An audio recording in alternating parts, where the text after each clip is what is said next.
The Anchor Hocking Glass Corporation brings you Crime Photographer.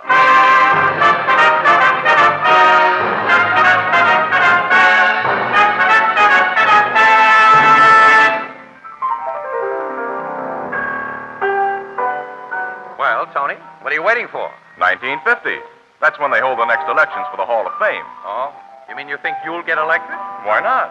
Along with Washington and Jefferson and Franklin? Precisely.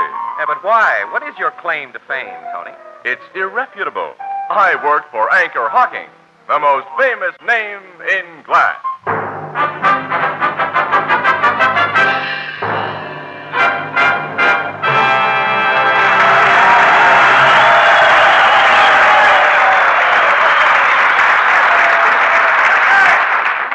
Good evening, ladies and gentlemen. This is Tony Marvin. Every week at this time, the Anchor Hocking Glass Corporation of Lancaster, Ohio, and its more than 10,000 employees bring you another adventure of Casey, crime photographer, ace cameraman who covers the crime news of a great city. Written by Alonzo Dean Cole, our adventure for tonight, The Tobacco Pouch.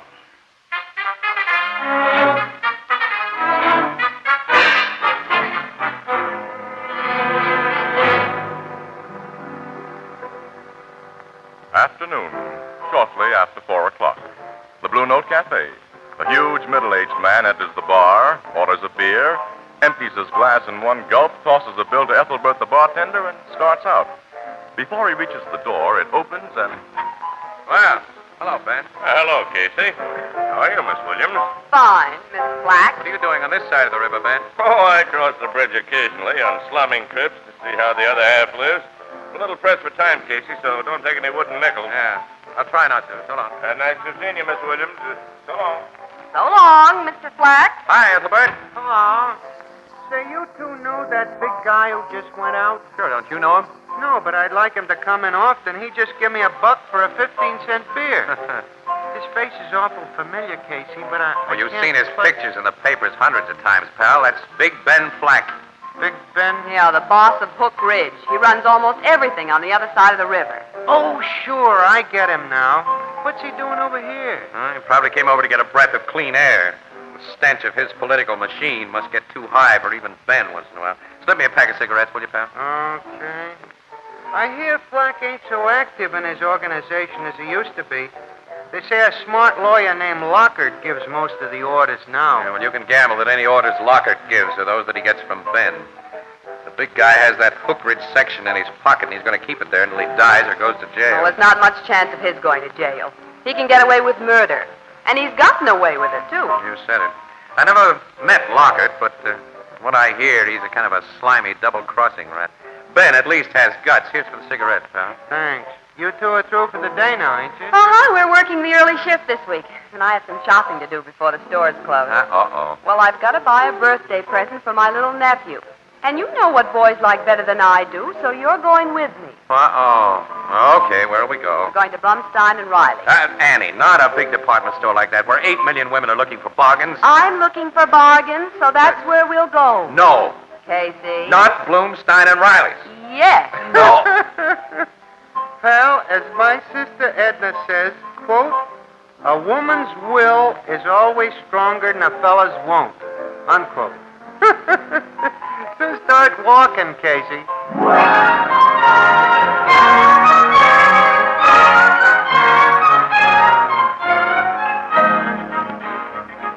Oh, 10 million women looking for bargains. Oh. And excuse me, lady. Stop crabbing, Casey. We'll be out of the store in a few minutes. What?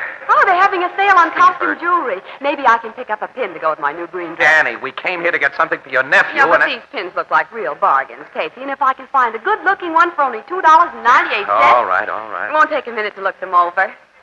Oh, this isn't bad. Well, that's swell. Buy it.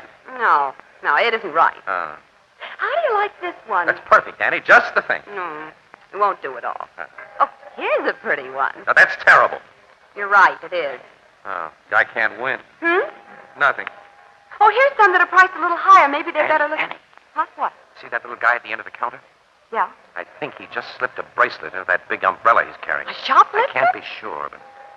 Look, he's moving away. Let's keep our eyes on him. Okay, but he doesn't look like a thief, If all Casey. crooks looked like crooks, we wouldn't need a police department. Oh, I know that. But this little man, he has a nice face, and he's so neatly dressed, and, well, he might be a college professor. Wait, he stopped at the perfume counter. Yeah?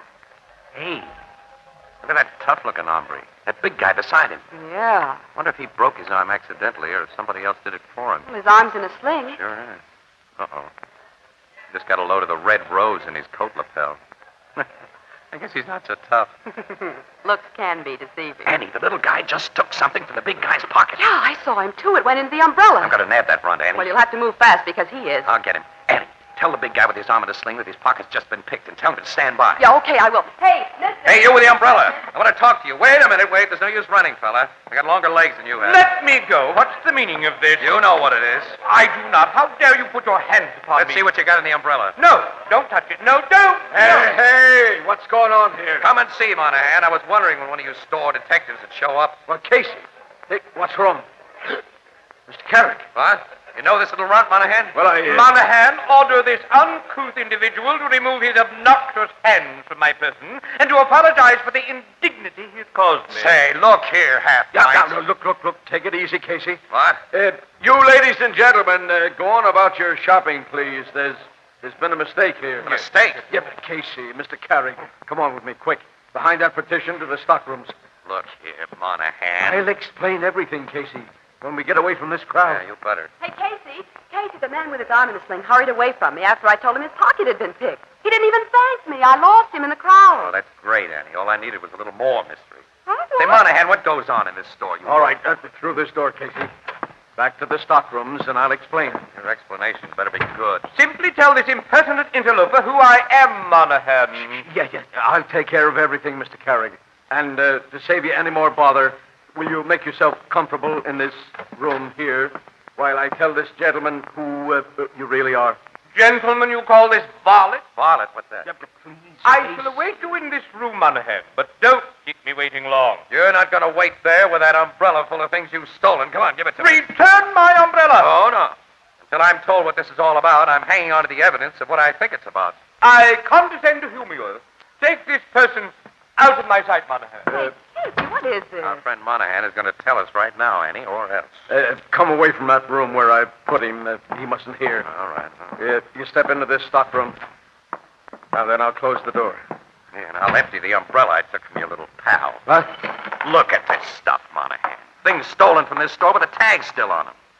Now, come on, tell me why you treated a lousy little shoplifter as though he was a tin god and made me look like a sap. Look, will you and Miss Williams keep this out of your paper, Casey? If it gets in, I'll lose my job. Huh? Well, give us the lowdown before you ask any favors. Okay, Casey. That little guy's sister is Mrs. Clayton Westfield. Oh, the Mrs. Clayton Westfield? Exactly. Brother Wilmer, that you just met, is a kleptomaniac with complications. He thinks he's a reincarnation of a guy named Robin Hood. Robin Hood? Huh? Yeah, who stole from the rich to give to the poor. Yeah, I know. I read the book. Yeah, well, we store detectives have to protect him and the Clayton Westfield name. Protect him? Yep. You see, Mrs. Westfield pays for everything he steals. He's got what you might call a shoplifting charge account.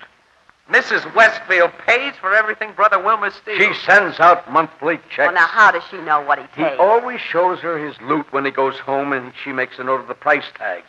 Then he goes out and gives the stuff to people he thinks that needs it. Just a harmless nut. Well, that's okay for the store he lifts from, but when he picks a guy's pocket, how does the guy get his stuff back? But Wilmer Carrick didn't pick pockets. Oh, yes, he does. Oh, we saw him. Sure, he made a snatch from a customer at your perfume. Carrick's never been known to do All it. right, here's the evidence. The one thing that hasn't got your price tag on it. What? This tobacco pouch here. Here it is. Look at it. You're right, Casey. That isn't ours. Wasn't worth over $2 when it was new. So the guy didn't lose much. He lost the key to his hotel room. The key? Sure, it's inside the pouch. Ben Dixon hotel tag on the key. I'll send her right over there. Well, the man couldn't have wanted it very badly. As I told you, Casey, he walked away when I Yeah, told that him was his pocket. true. Wasn't it? I can't figure why Carrick took... He's no dip. All right, let's ask him. All right, come on.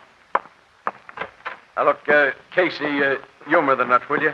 He'll do anything for you if you treat him like a big shot. All right. And, well, you know, as I said, his sister is important. Yeah, okay, Monahan. I'll even call him your Royal Highness if it'll help you any. Well, here's the room I left him in. We've come back, Mr. Carrick. Hey, Monahan. Holy lying on the floor and there's blood on his head. He's been blackjacked. Is he all Wait right? till I see. Pulse is okay. He's just been KO'd. Half his pockets have been turned inside out, Casey. Somebody has frisked him. Yeah, but who? Wait a minute, he's coming to. He'll tell Yes. us. Are you all right, Mr. Carrick? Oh, I have a headache, Monahan. All right, I'll get you to a doctor in a minute, sir, but first of all, will you tell us... A man came in after you left me. The man with the rose in his lapel. The guy with his arm in a sling? Yes. But his arm was out of the sling when he opened the door, and then he hit me. Casey. Why had you taken a tobacco pouch from that man's pocket, Mr. Carrick? I took it in order to solve a mystery. You took it in order to... Monahan, have you told these persons who I am? Well, I've given them kind of an idea, Mr. Carrick. Good. Then I'll speak freely. My mission in life is to redress wrongs, sir. I am a defender of the right. I see. When I first noticed that man with his arm in a sling, he made a most unfavorable impression upon me. I watched him, and when I saw another unprepossessing-looking character approach him and furtively slip a tobacco pouch in his hand, I prepared for action. Wait a minute. Another guy gave arm in a sling that pouch? Yes, a villainous-looking churl with red hair who quickly disappeared into the cloud of choppers. So you wanted to see what was in the tobacco pouch? As defender of the right, it was my duty to see. Casey, that hotel key. The guy must have slugged and searched Mr. Carrick in order to get it Let back. me see that pouch again, Monahan, will you? What? Yeah. Here, Casey. Well, there's only a key inside. Yeah, that's all. The room 405, Ben Dixon Hotel. Oh, I don't get it. Neither do I. Ah! Hey, what's that? Out in the store. Hey, come on, Monahan, come on. I'll say. Let me through, please. Me too. Here. What happened there? I'm a policeman. That man on the floor, officer, he suddenly doubled up and fell at my feet. A knife has been driven through his back, Casey. Yes, and into his heart. He's finished. Did anyone see who knifed him? You. No, sir, I only saw him fall. I didn't see anyone. Casey, that dead man is Mr. Casey. Yes, Mr. Carrick? He's the person who hit me. Yes, that's right. Somebody's rubbed out our guy who wore his arm in a sling.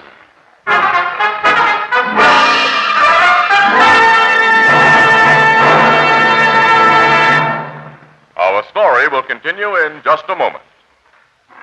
I've got a good word for everybody who likes good beer. And that good word is glass. Yes, glass. Beer in glass. Beer in glass bottles. For glass and glass alone can bring you beer and ale that's brewery bright. And now we have a new kind of bottle, the Anchor Glass one-way bottle. The bottle you never have to take back to the store. The bottle that cuts out the nonsense and nuisance of deposits. The Anchor Glass one-way no-deposit bottle is so light, so compact, so inexpensive to produce that you never bother about empties. You just dispose of them as you would any other food container. And let's not forget that good word, glass. This no-deposit container is made of glass, clean glass, which never affects the taste or flavor of anything it contains. No wonder the Anchor Glass one-way no-deposit bottle is sweeping America. If you want perfect flavor, demand your beer in glass bottles. If you want the extra convenience, demand your favorite brand in the new Anchor Glass one-way no-deposit bottle, a product of Anchor Hocking. The most famous name in glass.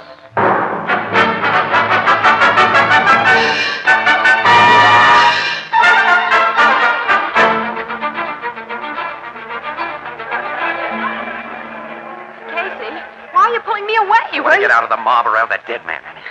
Annie, we may get an exclusive story if we work fast. How? I've got that tobacco pouch and the hotel key. Well, I don't see how Think that's... back, Annie. There was nothing the matter with that guy's arm. Well, why did he wear that sling and a red rose in his lapel? Oh, as a means of identification? Sure. There's somebody who didn't know him. And the red-headed man slipped in the pouch. Containing only a key, which he tried to get back after Carrick took it, but which he wouldn't claim openly when you tipped him that it had been taken. Then he gets a knife in his back. Well, I'm going to use that key to find out why. Well, how'll you use it? To unlock room 405 at the Ben Dixon Hotel before word gets around that arm in a sling is dead. Oh, now, wait a minute, Casey. You give that key to the cops and let them... Yeah, let them grab a possible exclusive. But we may walk into serious trouble. Annie, you're not walking into anything. I'm going alone. Oh, no. Oh, yes, definitely, yes. If anybody's waiting in that room, they're going to be expecting a guy who'll show up alone. Well, the dead man was about my size and coloring. And I'll have my arm in a sling and a red rose in my button. You have... Sure. Come on. We'll buy him right here. Oh, no, wait a minute. This sounds too dangerous, Casey. I won't let Look, you. kid, you'll go with me to the Ben Dixon and park yourself in the lobby. If I'm not down within half an hour, you call the cops.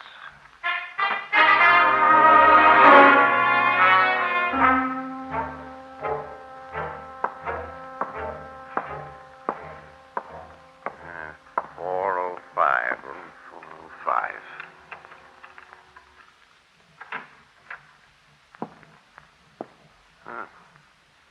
Empty. It's a bare hotel room. Nothing here. Uh-oh. Connecting room. Hello, Slate. Hello? I expected you sooner than this. I got here as soon as I could. Come on in. It's more comfortable in here. Peephole in the door, I see. I wanted to be sure the man I talked to wore the identification agreed upon by you and our friend in Chicago. You made quite a reputation for yourself, Slate, as a careful workman. Also, as a man who doesn't ask questions. If I ask questions, I'd want to know why you got your face covered up with a mask. I think you can figure that one. I'm careful, too. Especially when I hire a killer like yourself. It's smart to be careful. Now that we understand each other, I'll give you your directions. The man you're to kill is quite a big shot. Yeah? His name is Ben Flack. Flack, huh?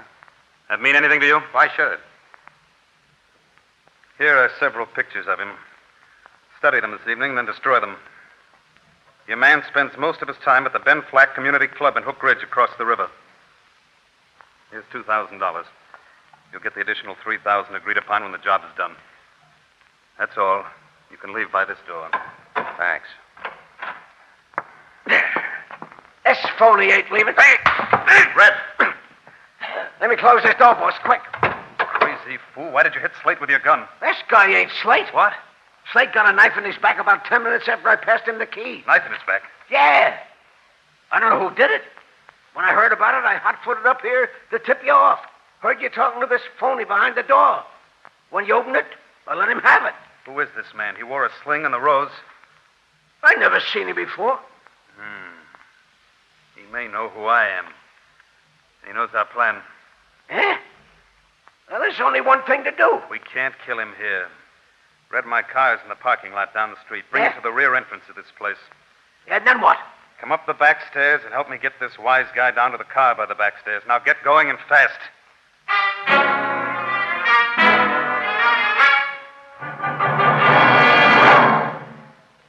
He made me promise not to call you police unless he stayed upstairs over half an hour, Captain Logan. And then I called men from the nearest precinct station before I phoned you. What did the precinct men find, Miss Williams? Room 405 and the connecting room were empty, but there were bloodstains on the floor. Bloodstains? Yeah.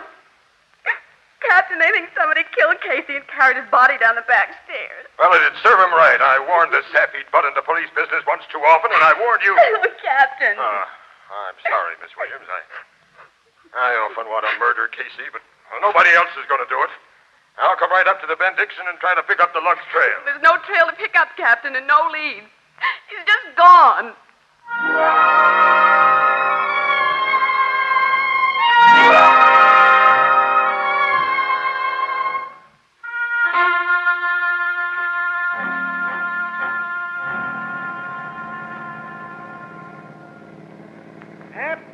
There's your stopping place, phony.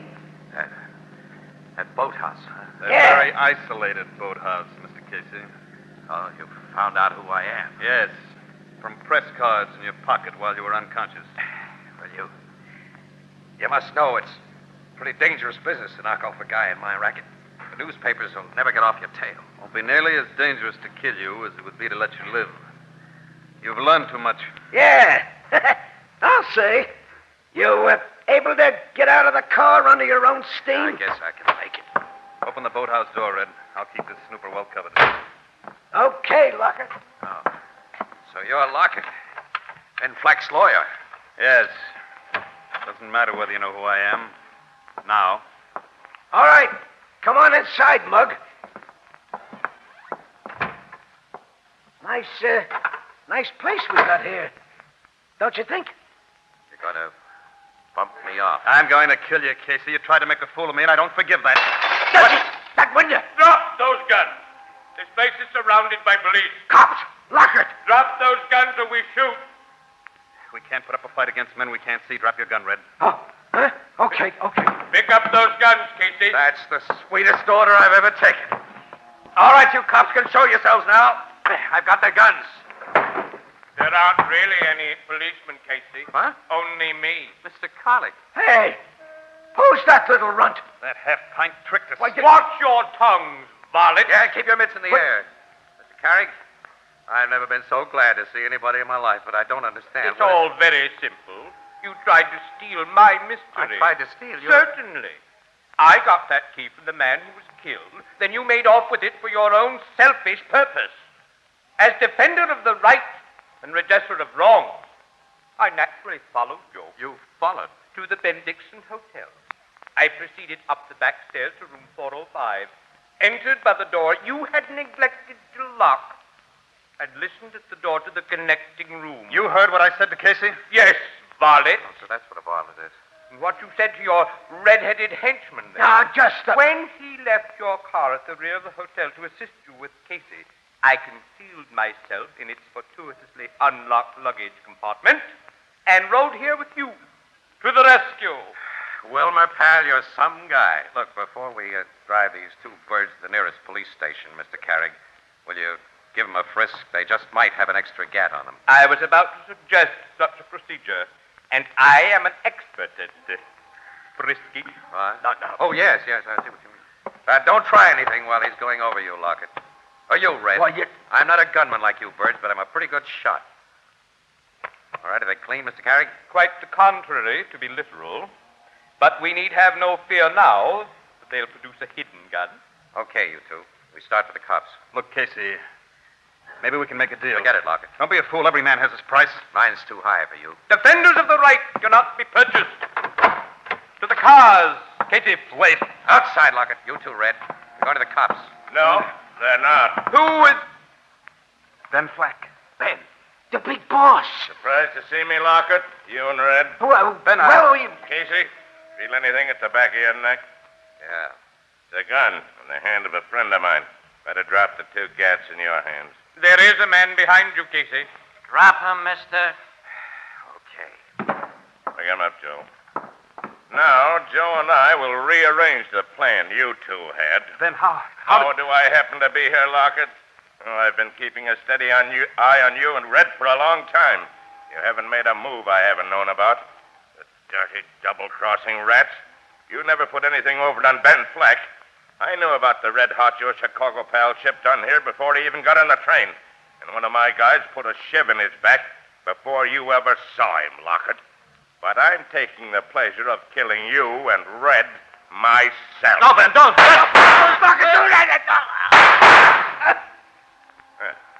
That ends that.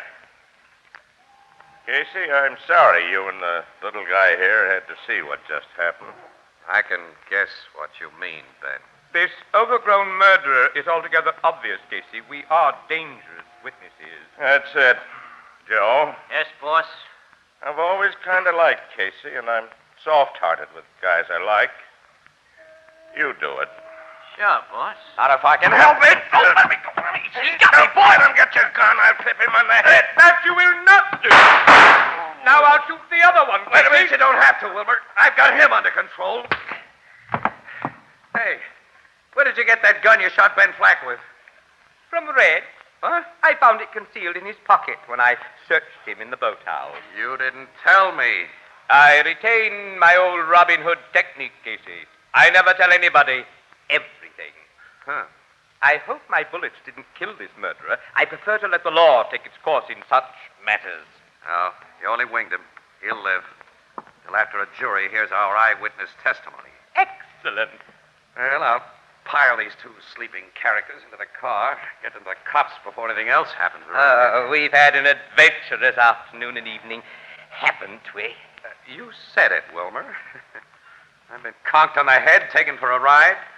Thought twice I was going to be bumped off, and You know, pal, I'm kind of all in. Oh, brother defenders of the right should not be too critical of each other, Casey, but I'm afraid you have no staying power.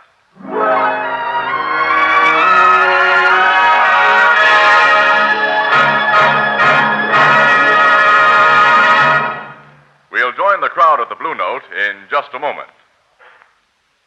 Your friends will never guess when you set out your new 2-quart Sunburst crystal pitcher. And someone will say, "Where did you get that beautiful pitcher?"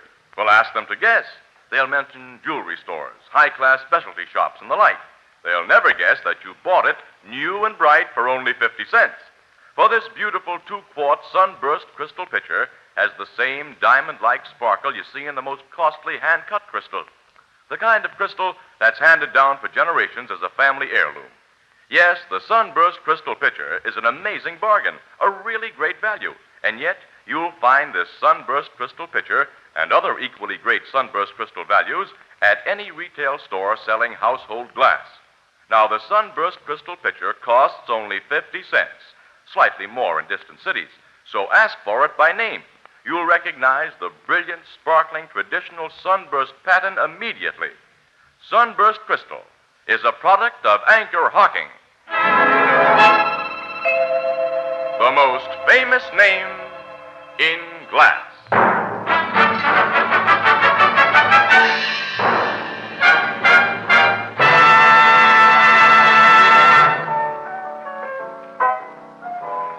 With Locker dead and Flack got dead to rights for killing him and that redhead, Casey, it sure looks like you and that Wilmer Carrick has busted up the Flack political machine. Huh? It'll be pretty hard to reorganize with the ringleaders out of the picture, Ethelbert. You don't seem very happy about having performed such a fine public service. Yeah, well, you see, I've just been talked to by Miss Williams and Captain Logan. They, sore at you? Yeah, and how? Yeah, and you know, to make the day absolutely perfect, I lost my watch somewhere. That's funny. Funny. Yeah, because a fella gave me a watch tonight.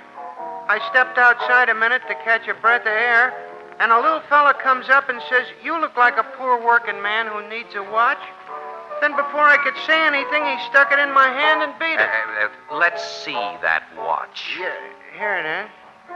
That's mine. You mean Mr. Wilmer Carrick? Mr. Wilmer Carrick, a friend of the poor.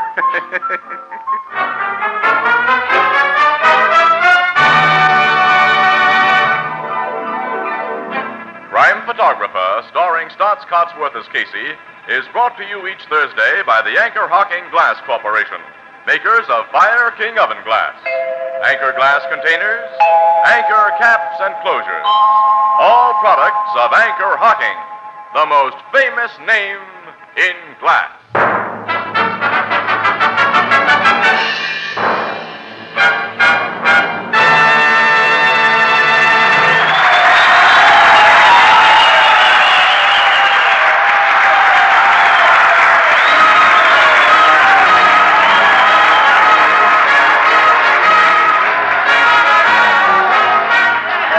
Crime Photographer is directed by John Dietz.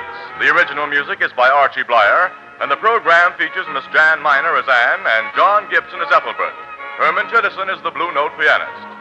This is Tony Marvin saying goodnight for the Anchor Hocking Glass Corporation of Lancaster, Ohio, with offices in all principal cities of the United States and Canada. Thursday night on CBS is the biggest show in town, so stay tuned for exciting dramatizations on Reader's Digest Radio Edition, which follows immediately over most of these stations.